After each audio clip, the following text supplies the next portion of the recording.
Hey, what's up, everybody? Welcome to the Sunny and Phoenix podcast, a weekly podcast where we keep you up to date on everything Phoenix Suns basketball. Today, we're going to take a look back to the preseason award predictions we made and how our predictions match up with the actual award winners. Then after that, we'll talk about some of the big trades and the free agency moves that we have seen so far this offseason. I'm Charlie Erling, and I have Mitch Krumpetich and David McGraw with me. What's up, guys?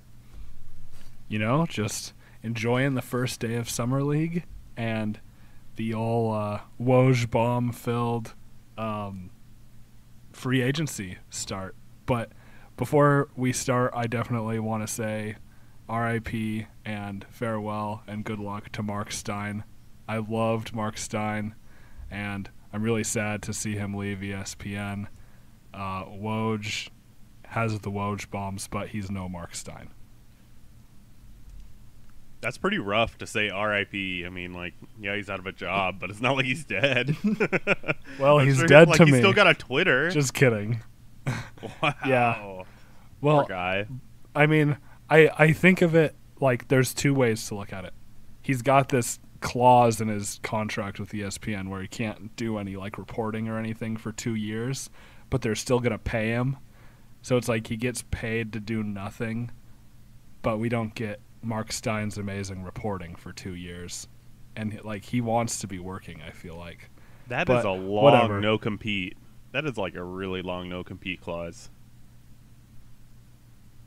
You know what? His golf game will probably make a turn for the best here, though. So Probably. And then he'll come back stronger than ever in 2 years. There we go. Make sure to get a hold of us on social media. Our Twitter is @SunnyandPHXPod. Our email is sunnyandphxpod@gmail.com. And check us out over at our new host, the Deepish Thoughts Podcast Network, over at deepishthoughts.com. Thanks for listening to the Sunny and Phoenix podcast. If you'd like to further support the show, you can head over to tpublic.com/user/sunnyandphx. That's teepublic.com/user/sunnyandphx. We've got t-shirts, mugs, phone cases, all kinds of stuff. You can get our famous cheese is warming up design, or just one that says Sunny and PHX. Again, tpublic.com/user/sunnyandphx. And go Suns.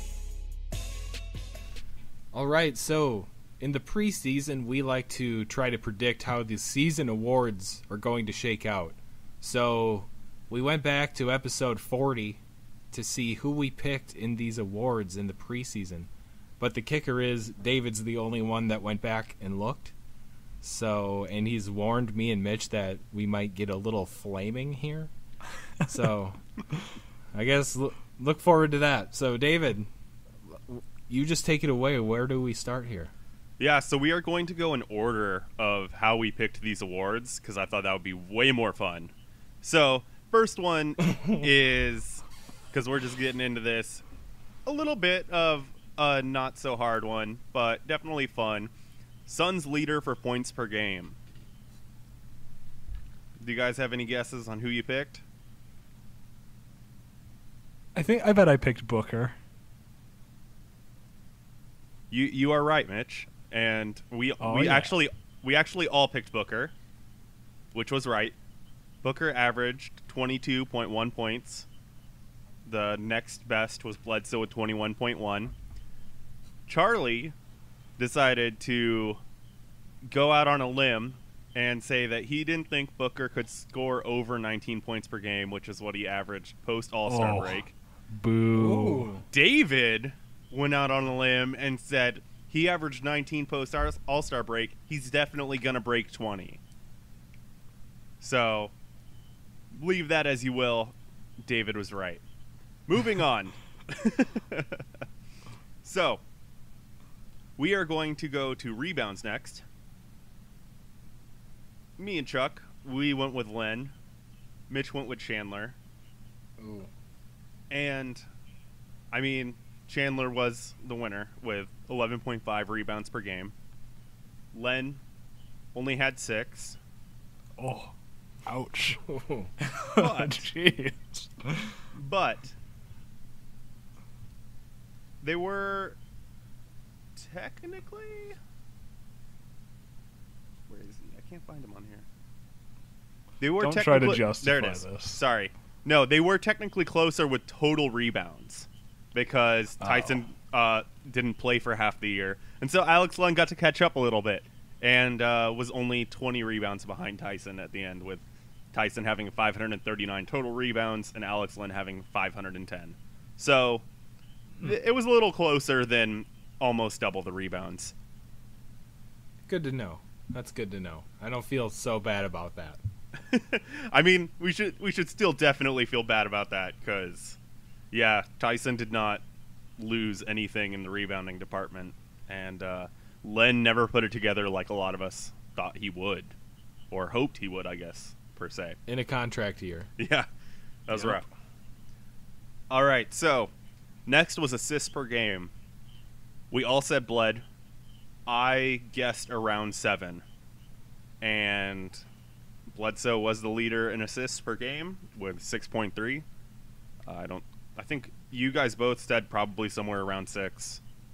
I was the only one that said 7 or over. So we're all right around there. Here's the fun one. Cool. Here's the fun one. Steals per game. Oh, I know what I said, and it's not right. I What said did you Ulyss. say? You I said did say Ulyss. Chuck, do you know who you said? PJ? No, you did not say PJ. You actually went with, You went with Bledsoe. Ah. You went with Bledsoe. You guessed that Bledsoe would average over 2 steals per game. Oh, that's a pretty lofty expectation there, huh? That was a little rough, but yeah. Do you guys have a guess for who I said? Because this is really rough. Big Sauce. No.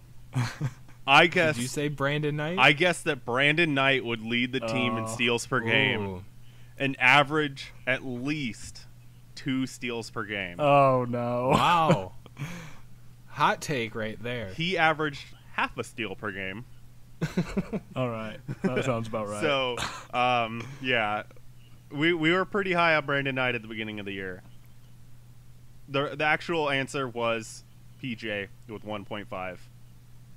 And the actual leader overall, which is where we're going to go with, is Bledsoe with 91 steals overall on the season. So if we were keeping track of points, Chuck would probably have gotten some points there. Beautiful. All right, blocks per game. We actually all said Chris, which is interesting. We were all wrong. Mitch actually said that he thought that Len could possibly get it, but decided to go with Chris as well. And Len was actually our leader in blocks with 1.3. And I said, watch out for Dragonbender if he gets enough minutes, which he did not, and he averaged 0.5. He did not. He averaged 0.5 blocks per game. So, there's that. Next we go to plus minus, which is, as we just had to cut out, a very depressing stat to look at overall. But Mitch said Bledsoe would lead plus minus for the season. He was right. Bledsoe led the team with 3.3, a plus 3.3. Really? Oh my gosh. Yes. Chuck said Knight would lead the team in plus minus. No. Brandon Knight did not get win in plus minus at all. And since I have it pulled up, I just feel like I have to say this. The only 2 guys worse than Brandon Knight were Jarrell Eddy and Elijah Millsap. Oh my gosh. So I was going to leave that one alone. 7.3. I was definitely going to leave that one alone, but you said it. Negative so. 4.5. That hurts. All right. And now we go over to efficiency. So we were trying to figure out who would be the most efficient player on the Suns this year besides Tyson Chandler. So that was the stipulation, was if it's not Tyson Chandler, since he was hopefully not going to be getting the ball in the post a ton and doing that. Who would have the highest efficiency percentage? So Mitch said Sauce, but not really. And then he agreed with me with Booker. And Chuck said Marquise Chris. Now, I will tell you that neither of those are right. Because besides Tyson Chandler, who was the most efficient out of all of our players, the next up was, as soon as I find it again, because I had it right there, was actually Derek Jones Jr. Technically. Wow. That does make sense, though. That's actually really cool. So Tyson was 67.1% efficiency field goal percentage. Derek Jones Jr. was 57.4% efficiency field goal percentage. And then Jared Dudley was 56.5% efficient field goal percentage. Chris had a 50.6, so not too far from there. And Booker had a 47.5. So, Chris was closer. Chris was definitely closer. But, we knew it was going to be Chandler, and that's why I said in the thing, I think this was one of the ones where we kind of just came up with it on the spot, was that, okay, if it's not Chandler, who's it going to be? And, Derek Jones Jr., good undrafted kid. Gotta love it.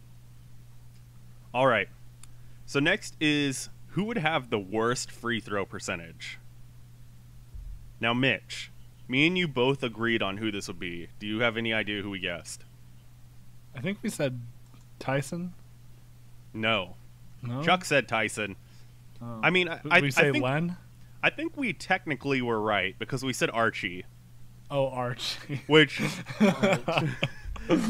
I think this posted, and then a day later Archie got cut. Oh. Okay. So we guessed Archie. It was not Archie, and it was not Chandler either.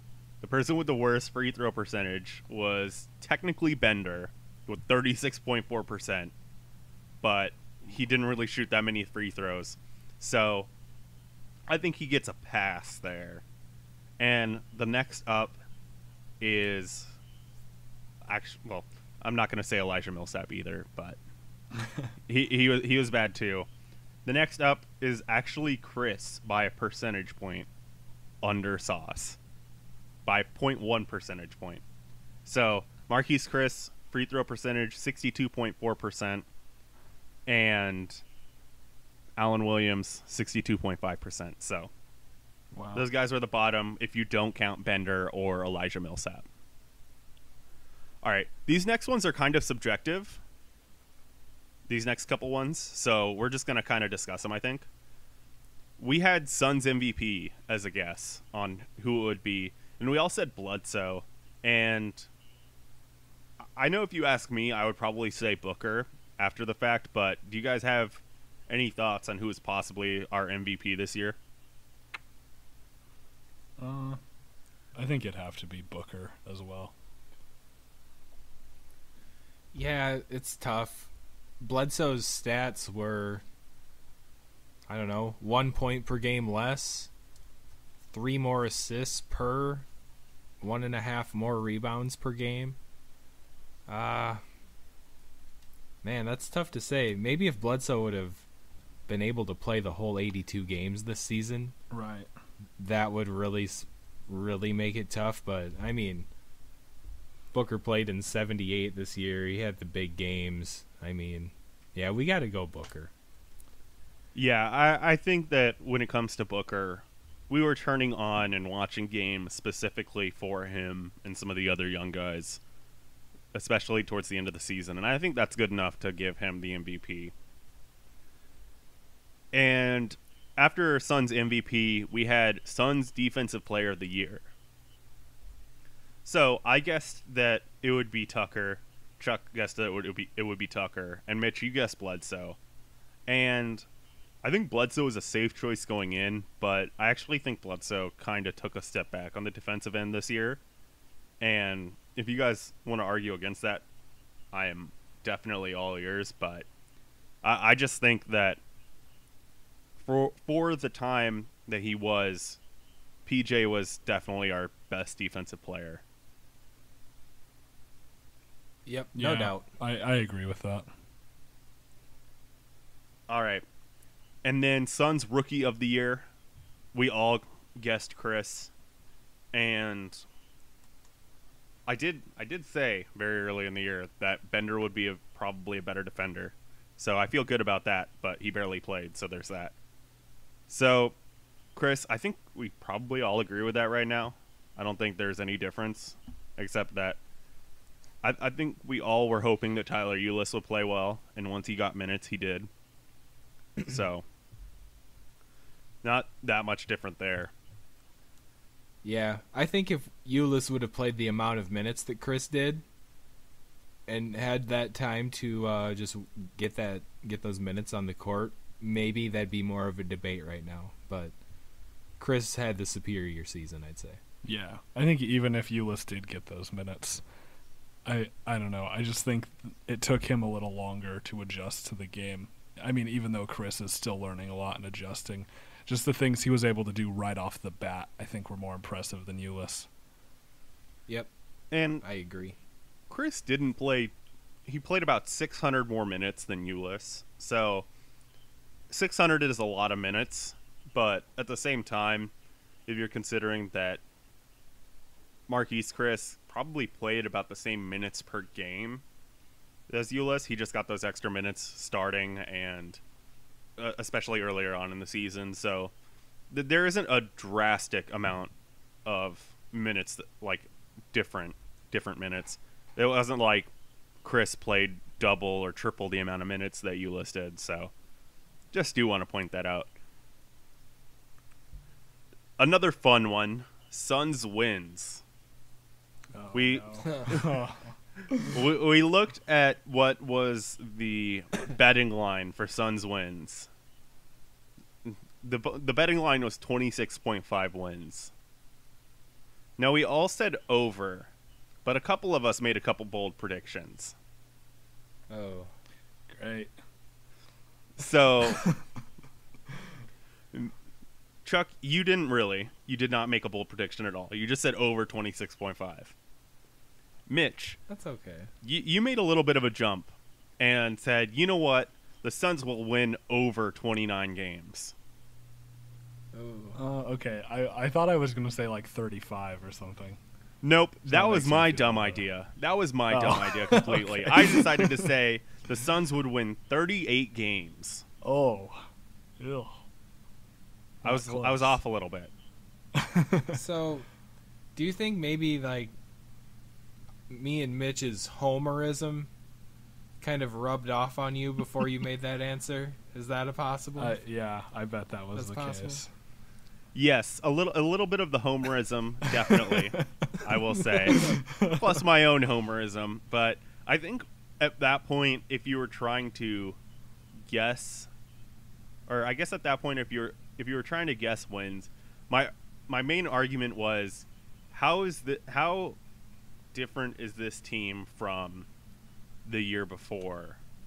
And when I looked at it, I came up with the argument that we should technically be better because Bledsoe is healthy and Booker has a year under his belt, and we're getting Chris and Bender and Ulis, which Bender didn't really play, and then we really set people really a lot earlier than normal. So I feel like we possibly could have like cracked 30 wins if we didn't rest. But that being said, I don't know. Maybe I was hoping we were a little closer in the rebuild than reality. Or I can just blame you guys, whichever one. Both. Trust the timeline. So the final Suns prediction that we made was Suns trade. Oh, I know what I said. Mitch decided to tease us right before we recorded the episode, and say that he had a bold prediction on a trade. And then that bold prediction was that no one would be traded. Yep, I remember that. Chuck thought that Len would be traded. And I thought that Knight would be traded along with Archie Goodwin in a package deal. So I feel like technically, since Archie was not on the team, that kind of counts, but we cut him, and that wasn't a trade. So there's that. And we were all wrong, because Tucker finally got traded after what seemed like 3 years of him possibly getting traded to a contender. And it finally happened this year. So we were all wrong. And that's what happens. What's new? Here is where some of us aren't wrong, because we're going to get into actual league awards. These ones are more interesting and had a lot more trash talk when we were making these predictions, specifically. So, are these answers more or less ridiculous than the Suns related ones? These ones are actually less ridiculous. Oh, well, okay. That's a relief. There might be a couple that are a little ridiculous. We'll get to there, but there are some that are a little ridiculous, but I think a little bit more tame than what the Suns ones were. But you can be the judge of that. So, I know it's kind of weird that we're doing, like, awards now, but of course, we did just have the awards show earlier this week of recording, and last week if we aren't recording, so it makes sense with how things finally got talked about. So, don't complain in comments. All right. We're going to start with MVP, because that's where we went next in the podcast. So, Mitch and Chuck, you guys both guessed that Westbrook would win MVP, and you were both right. And then proceeded to talk mad trash when I said that not only would Harden get MVP, but he would be the Steve Nash in D'Antoni's Rocket system and be very Steve Nash-like. Do want to point out that Harden averaged 11 assists and led the league in assists while also scoring a bunch. So, not the craziest thing to say he was the Nash, and he definitely was the Steve Nash in D'Antoni's system. So much so, not really so much so, but you guys had turned by the end of the season and were hoping that Harden would win MVP, and we're definitely, especially Chuck, on the bandwagon of the stat chasing and how Westbrook didn't deserve it. So, Yep. I'll admit that I was there. So, yeah, I'm just going to shout this out. A few guys in our GM league listen to our podcast, and they all know how much smack I talk about Russell Westbrook in my free time, and not even on the podcast. Like, I just like talking smack about Russell Westbrook. So, if you take note of this, you'll realize that I did call Russell winning the MVP, even though I didn't like how he got it. I called it like that. I stand by it, and that's it. So that's all I got. Okay, we can move on now. Should we plug the league? What's the subreddit for that? Let's plug that really quick. I'm pulling it up. don't ask me. I keep on forgetting to actually go on that subreddit. Reddit.com/r/NBN League. One word. The NBN Basketball Simulation GM League, with elements of role play and fantasy. Not the last two parts, but I would say there's some fantasy for sure. yeah. All right, so we aren't going to dwell on the MVP thing, even though you guys warmed up from scoffing at the James Harden pick to actually wanting it to happen. We're going to gloss over that, and we're going to go to Defensive Player of the Year. Now, Mitch, you and I both said Kawhi, though we thought Kawhi would get it. But technically, I didn't necessarily vote for Kawhi as my pick. I said I refuse to vote to say that Kawhi or Draymond will get it, so I'll say DeAndre just so I don't have to say either of those guys. And Chuck... Well, you were still wrong. I know I was wrong, but I just want to point out that I am the only one that said Draymond, Okay. so I get a point. Oh, I also sure. had to be the one to look after these, or look these back up, so I get a point for that too. Okay, Just in case fine. you were wondering. You Chuck. can have that one. Chuck was probably the actual closest though, because he said Gobert, and it really seemed like it was between Gobert and Draymond, especially while we were waiting to figure out who won. So, good call by Chuck. I'm not mad at that. Rookie of the year though, we weren't so close. We were a little off on this one. So, Mitch said that Brandon Ingram would win Rookie of the Year. Not close. Not close. But it gets better. I think mine's worse, and I think I know who it is. I think I remember who I picked. Was he traded this offseason by chance? Yes, he was. Oh no. little Chris Dunn action? Chris Well, Dunn? Definitely some Chris Rookie of the Dunn. Year? You picked Oh. Chris Well, Dunn. at least I Rookie of didn't the pick Year. Chris Dunn. You picked Chris Dunn and said that he would force the Wolves to trade Rubio during the season, and he would get Rookie of the Year. Nailed it. Rubio did get traded. I mean, Rubio did get traded, but technically Chris Dunn got traded first. So Yeah. there's that. I said that Buddy would win Rookie of the Year because Oh, of course you did. because I did. Yeah, I know I went full in on the Buddy stuff because I thought it was kind of hilarious at one point, and I did actually like the dude. Now he's on the Kings, so I can't like him anymore. But, you know, he's the only one that actually got rookie first team, so there's that. None of us called Brogdon, huh? No one Brogdon? called Brogdon. Or Dario Nobody. Saric. Or I mean, Dario Saric doesn't count because the only reason he was in contention was because Joel Embiid broke his foot again, or knee injury or whatever. I don't remember what he did. Whatever. He had some sort of injury where he couldn't play more I than like 30 Dario games. Saric. Of I course think you he's do. a decent player. Yeah. Of course you do. Yeah. But it gets better, because next is Sixth Man of the Year. Yep. See, We could skip I'm this just going one. to take this one. I'm going to take this one. I've mentioned this recently enough on the podcast before that Mitch and I both Yep. selected Brandon Knight to be the Sixth Man of the Year of the NBA, not just the Phoenix Suns. The It was whole league. league-wide Sixth Man of the Year. We picked Knight, and we've talked amongst ourselves about this plenty, about how terrible that decision was and how embarrassing it was. But to be fair, who saw this coming? No one saw this coming. Right. So Right. who'd you pick, David? Let's just keep it moving, huh? So I said that I would be really annoyed when Jamal Crawford got Sixth Man of the Year again, because all they ever give it to is whoever scores the most.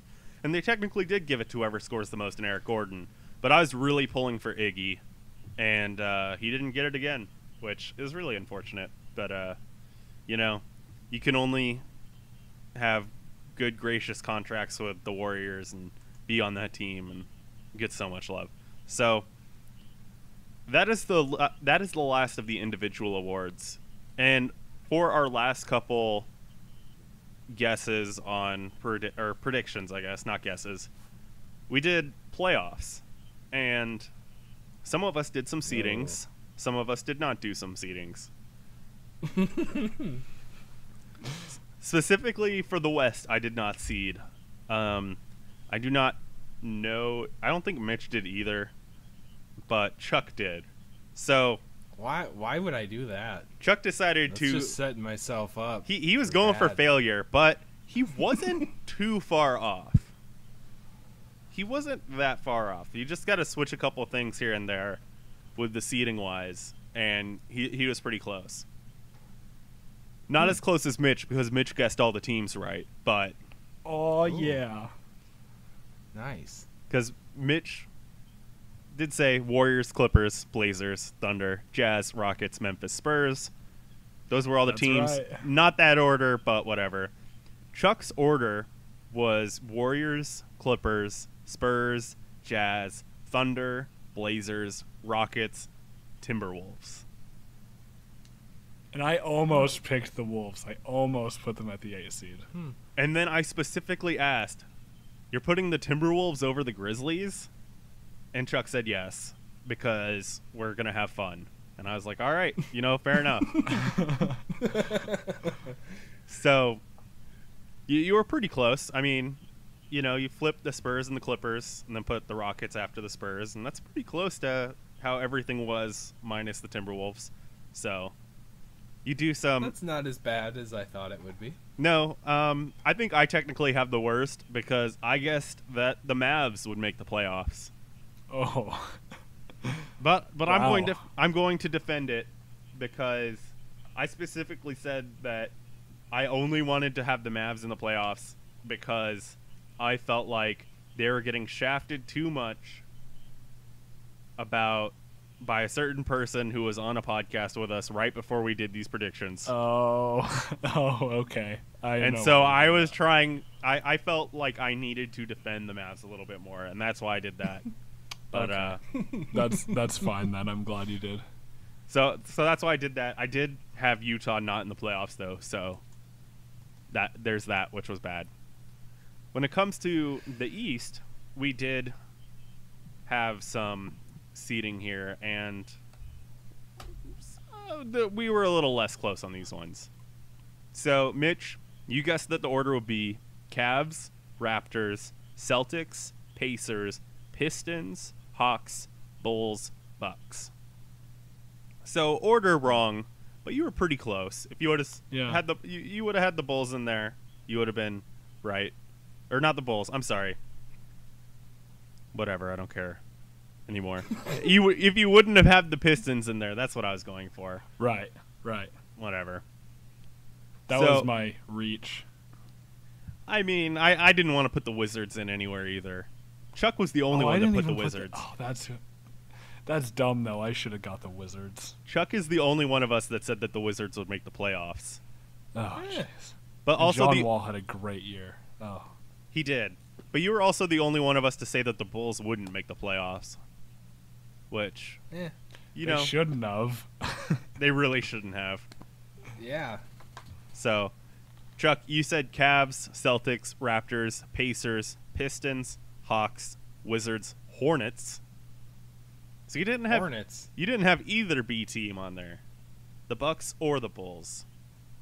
Oh, it's okay. I regret that. I didn't have the Bucks either. I had Cavs, Raptors, Celtics, Pacers, Hawks, Pistons, Hornets, Bulls. So I didn't have the Wizards or the Bucks on there. Go me. Then finals predictions. We all said that it would be Cavs Warriors, but I did say that I really wish that it would be Cavs Thunder, but that didn't happen whatsoever. But I said that it definitely would be Cavs Warriors, so that's about as much fun there. I tried Did we say how many games it would take? No games. Oh, dang it! I was hoping I would have said Warriors in 5 in that prediction at the beginning of the season. Yeah, no, I don't. Because I called that before the playoffs started, but I guess not as early as I was. You did call it before the playoffs, but I don't think, or not. I don't think no one guessed any games before the season even started. So there's that. I tried to bait you guys in some All NBA snubs, but there wasn't really anything there. Chuck said a point guard would be snubbed, and I said that probably one of Blake Griffin or Jimmy Butler wouldn't make the team. Whatever. I mean, Blake Griffin didn't, but that was also because he's an idiot, so there's that. All right. Yeah. And that's it. That is all of our predictions that were before the season. We've got those out. They were pretty bad. Some of them were good in a very predictable season. Some of them were good, but a lot of them were bad. So, yeah. Hopefully, we learn from our mistakes, and next season our predictions aren't as terrible. And I think they will be because none of us will predict Brandon Knight for anything. So that already bumps everything up. Brandon Knight, 11th man of the year. MVP of the bench. MVP of getting cut. MVP gum holder. MVP gum holder. Yes. Yeah. Okay, so that took quite a while. That's good though. That was fun. Some of those were more ridiculous than others, but that was good stuff. But let's get into the free agency moves and trades we've seen already. And last week we touched on the Jimmy Butler trade, which brought him and the 16th pick to the Minnesota Timberwolves in exchange for Zach LaVine, Chris Dunn, and the 7th pick, which turned into Lauri Markkanen. And last week, we all agreed the Wolves definitely won this trade, but the Wolves have still been pretty busy since then. Minnesota moved Ricky Rubio to the Jazz for a 2018 first-round pick, and shortly after this, the word was out that Jeff Teague would be signing with the Wolves, which he did, and that was a 3-year, $57 million contract. So first of all, I think the Wolves have really put themselves into a solid position. I predicted that 8 seed last year. Maybe that's a little more achievable with Butler and Teague on the team. But what do you think about these moves for the Wolves? I mean, they better make the playoffs. Like, that's huge. Getting Jimmy Butler, that's ginormous. And Teague, I think, is going to fit in really well there. I'm one of those people that thinks Rubio is a good player because he plays really good defense and he steals the ball a lot. So, I mean, losing him, I don't think it'll make that much of a difference, but I think he is a good player because of those things. But I think Teague's going to work well there. And then, I mean, it's Jimmy Butler. Like, is Jimmy Butler, a top 15 player? Yes. Jimmy Butler's really, really, really good. And the West is stacked now. Yeah, I think Butler's good, but the Teague signing I just don't like at all. This is the second year in a row where the Jazz have profited by taking a point guard from another team so that way they could sign Jeff Teague. And, like... That's a good point. Jeff Teague had a pretty, good run in Atlanta, but... he's not as good as George Hill or Ricky Rubio. And now teams have traded both those guys away in consecutive years so that way they could sign Jeff Teague. I mean, yes, he will provide spacing.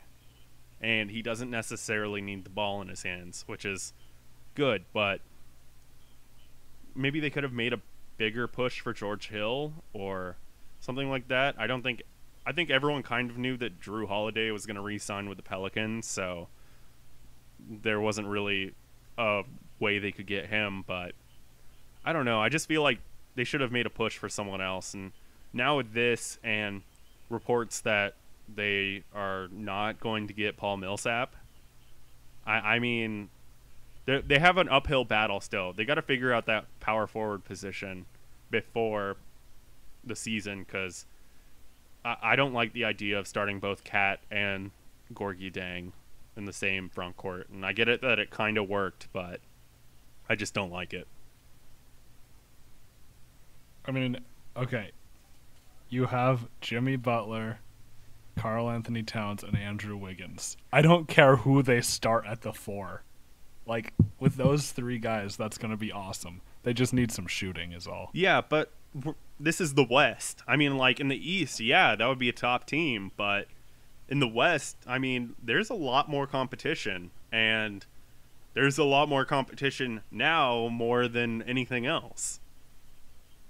That's true. But, I mean, we're going to get to this. I think the Timberwolves are a better team than the Clippers right now. I don't know. If Blake Griffin can be healthy... He was third in MVP voting a couple years ago. I don't think it's going to happen. A couple years ago, I don't think it's going to happen, but it's quite possible. What's DeAndre Jordan going to do without Chris Paul throwing him alley-oops now? Right. I really want to see that. He finally gets his wish of being the centerpiece of an offense like he was going to be in Dallas before they locked him in a house. Right. Yeah, really. Because Blake won't be the centerpiece. Yeah. I mean, he won't be for the first, month or two with his broken foot. Yeah. Well, he'll be riding shotgun at least. He'll be the second option. Right? Yeah. Or Austin Rivers. I mean, like, it's going to be the Austin Rivers and Lou Williams show for the first couple months, for sure. And Kyle Wiltshire. Because, I mean... And, oh, yeah, don't forget. Yeah. How could I forget?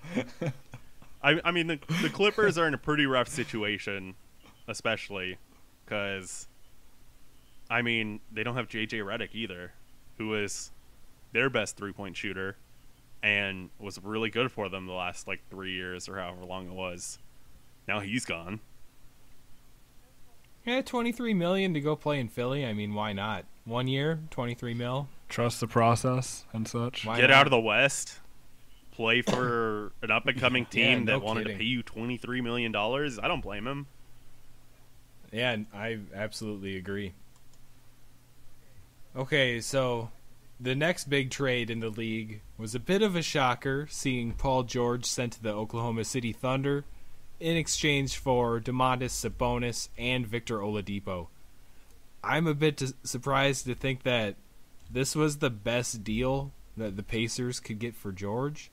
And no offense, Mitch, Sabonis just isn't a proven player in this league yet.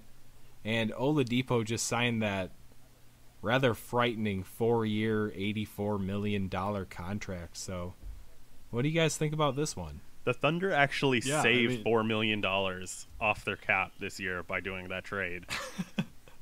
Isn't that awful? Think about that. Oh my gosh, that's so awful. Oh, yeah. Oladipo makes more money than Paul George. That's disgusting.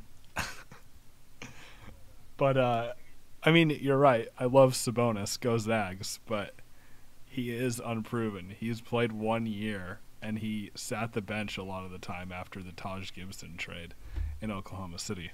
So I think he's going to be legit, but he's not yet. He needs more time. And people are excited about Oladipo coming home. Well, I don't know. Maybe he's excited about going home. I don't know. But, that's awful. That is a terrible trade. And, I mean, the thing that I saw was offered on draft night from the Celtics was Jay Crowder, 3 first-round picks, and some other starter that was not named. And the Pacers passed that up and instead got a terrible contract and an unproven second-year player. Are you kidding me? I mean, Marcus Smart isn't really That's a starter, weird. So I don't think it was actually Marcus Smart. But I mean, I don't know. You're gonna talk some garbage when I say this, but I kind of think that the idea that was talked about of being like a Jordan Clarkson plus Julius Randle plus 2 or 3 of those late picks that they had was probably a better deal. Than the Celtics? No, than the deal that the Thunder deal that they actually got. Yeah. Well, yeah, 1 first-round pick would have been a better deal.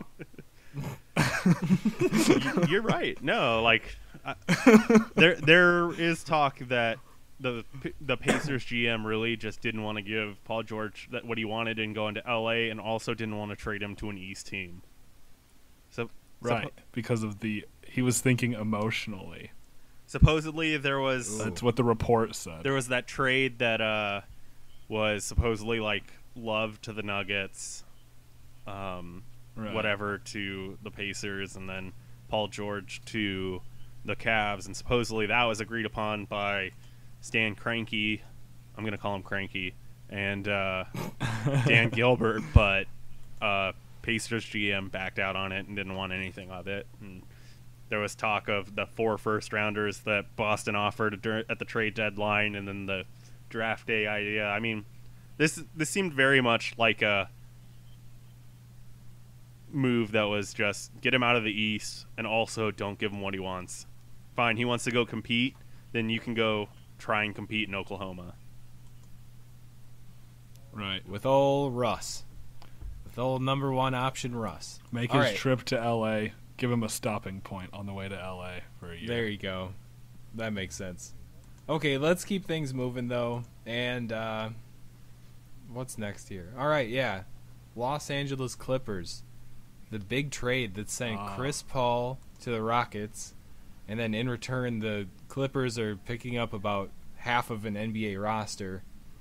They got Patrick Beverley, Lou Williams, Sam Decker, Montrezl Harrell, Darren Hilliard. Montrez. God. Okay, I'll just start over there.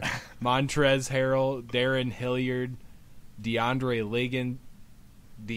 Liggins, Kyle Wiltjer, a protected first-round pick next year, and then some cash money too. So I think the main point this all boils down to is, what are the Rockets going to look like with James Harden and Chris Paul sharing the court? Yeah, this is going to be interesting.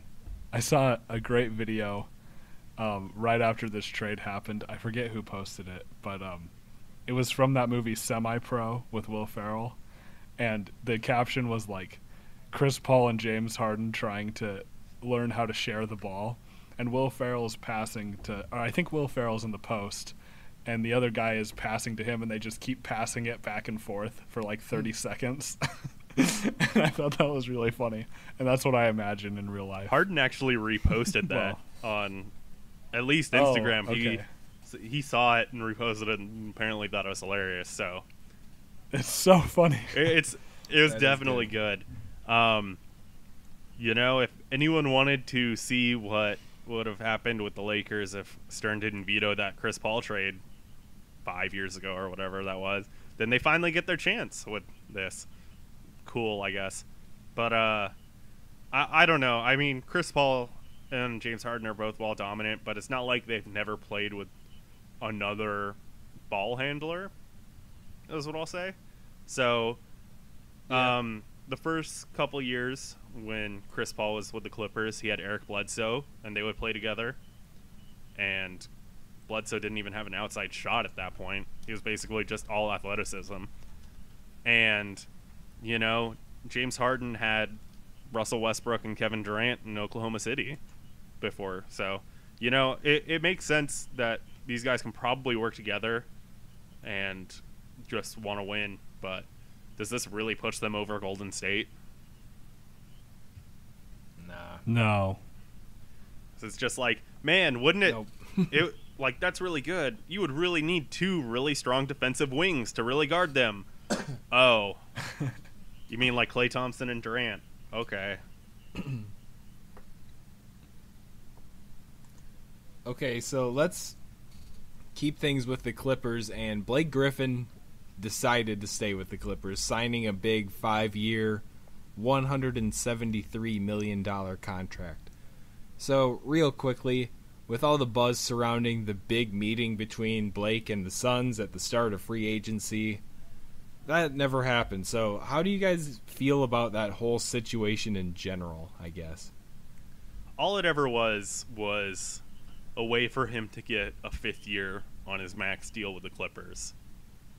And I think we all agree on that. And we were talking some hypotheticals in our Slack channel about what this could mean and where would this even put us on the West after the Paul George trade, the Chris Paul trade to the Rockets, and Butler being in Minnesota. Would this put us in enough of a chance to where where would we be? Like, that was a real question that we had to ask, and I don't think that there was ever a chance where Blake was actually coming here. And it was only for, like, just for purposes to say, look, I can get a max from any of these teams. Give me that 5th year. Yep. I agree, and I just think it was kind of cool to have a little bit of hype surrounding us again. We haven't had that for a couple years. So that was kind of exciting for like 36 hours. Too bad we didn't have enough time to put up a big Blake Griffin banner on a building downtown. It's Thank really a shame. God we didn't have Didn't time even to have do time that. for that. Oh, man, Blake's one of those guys I really don't like, but put him in a Suns jersey, I'm his number one fan, probably, is how that goes. Yep, same here.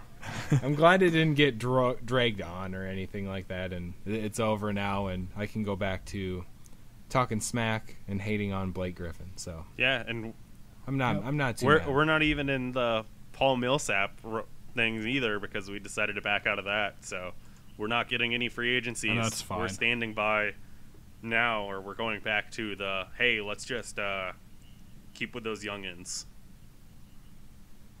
Yep. Sounds like we're open to trade veterans, but probably not young guys, and we just want young talent. So, I mean, patience. What does that say for our expectations of this season? Probably similar to what they were heading into this year, I guess. Probably a little lower, more realistic. Yep. That's what I'd have to say, but we'll get into that at a further date in the future. We will. We will get into that after we're hyped as all get out from Summer League and decide that we're going to win 40 games. Yeah, yep, exactly. Josh Jackson, Rookie of the Year, Sixth Man of the Year, and MVP. Yep. That's fun. One thing, a couple things I want to mention before we wrap it up here is that we will be going to Summer League. If you've made it this far, you'll get some exciting information here. We have giveaways planned. We have Twitter shout-outs. We have all kinds of fun stuff planned for Summer League. So keep an eye on what we're doing. We're going to be doing some cool stuff. But the big thing in the very immediate future is YouTube subscribers. We are 5 subscribers away from 100 on YouTube. So thank you to everyone who has already subscribed. And the next 5 people to get us to 100, we will be shouting out on the podcast whenever that happens. We'll shout out all 5 of you. So keep that in mind if you've made it this far. Good stuff. And yeah, that's going to do it for this week. So again, our Twitter handle is @SunnyandPHXPod. And yeah, that's going to do it, boys. Go Suns.